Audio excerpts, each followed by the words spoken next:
ప్రైజ్లా దేవుని నామమునకు మహిమ కలుగునుగాక. దేవుడు నా హృదయంలో, నా స్పిరిట్లో, నా ఆత్మలో ఉంచిన మాటను నేను మీతో కూడా పంచుకోవాలని ఇష్టపడుతూ ఉన్నాను. ఈ మెసేజ్ ఎవరైతే వింటారో, మెసేజ్ ఎవరైతే ఫాలో అవుతారో, ఎవరైతే వెంబడిస్తారో వారు దీవించబడతారండి. దేవుడు నాకు తెలివిచ్చిన మాట ఏంటంటే, నువ్వు ఎక్కువగా పరిశుద్ధాత్మ గురించి బోధించాలి, అప్పుడు నువ్వు బ్లెస్ అవుతావని నాకు తెలియపరిచిన మొన్న దినమున నేను ఎంతో సంతోషించినాను. వాస్తవమే, ఈరోజు అనేక సంఘాలలో కానీ ఎక్కడ కూడా పరిశుద్ధాత్ముని యొక్క గుణ లక్షణాలను, ఆయన కార్యాలను బోధించట్లేదండి. ఒక రైతు ఒక విత్తనాన్ని విత్తేటప్పుడు విశ్వాసముతో విత్తుతాడు. ఎందుకో తెలిసిన, నేను పంట కోస్తాను, దాని ద్వారా నేను బ్లెస్ అవుతానని ఆ యొక్క రైతు ఎదురు చూస్తూ ఉంటాడు.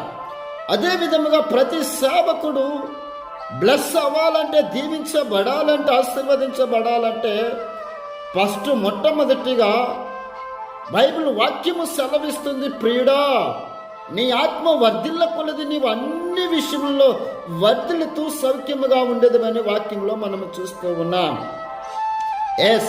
ఆదికాండం 26వ అధ్యాయం 12వ వచనంలో చూసినట్లయితే, ఇస్సాకు ఆ దేశమందున్నవాడై విత్తనాన్ని విత్తి ఆ సంవత్సరము 100 అంతుల ఫలాన్ని పొందుకున్నాడు, అనుభవించినాడు, ఆశీర్వదించబడ్డాడు. ఈరోజు ఎన్నో సంవత్సరాల నుండి వాక్యం విత్తుతున్న నా ప్రియ సేవకుడా, నా ప్రియ సహోదరి సహోదరుడా, నువ్వు దీవించబడాలి. దేని ద్వారా తెలిసిన? నీకాడున్న విత్తనము ద్వారా. ఏంటిది నీకాడున్న విత్తనం? యేసు ప్రభు వాక్యంలో ఒక మాట తెలియపరుస్తూ ఉన్నాడు. లూకా 8:11 అంటాడు, ఆయన ఉపమానము లేకుండా ఏది బోధించలేదని. వాక్యం అంటే ఏంటంటే విత్తనము అంటూ ఉన్నాడు. వాక్య భావం ఏమనగా విత్తనము అంటూ ఉన్నాడు. అంటే నువ్వు వాక్యాన్ని ఇచ్చినప్పుడు నువ్వు బ్లెస్ అవ్వాలి, నువ్వు దీవించబడాలి. కొరింథీయులకు రాసిన 2వ పత్రిక 9:10 అంటాడు, విత్తువానికి విత్తనమును, తినుటకు ఆహారమును దయచేయవాడు ఆయనే. నువ్వు దీవించబడాలి, నా దేవుని చిత్తం. వాస్తవమే, ఈరోజు నువ్వు దీవించబడినావా?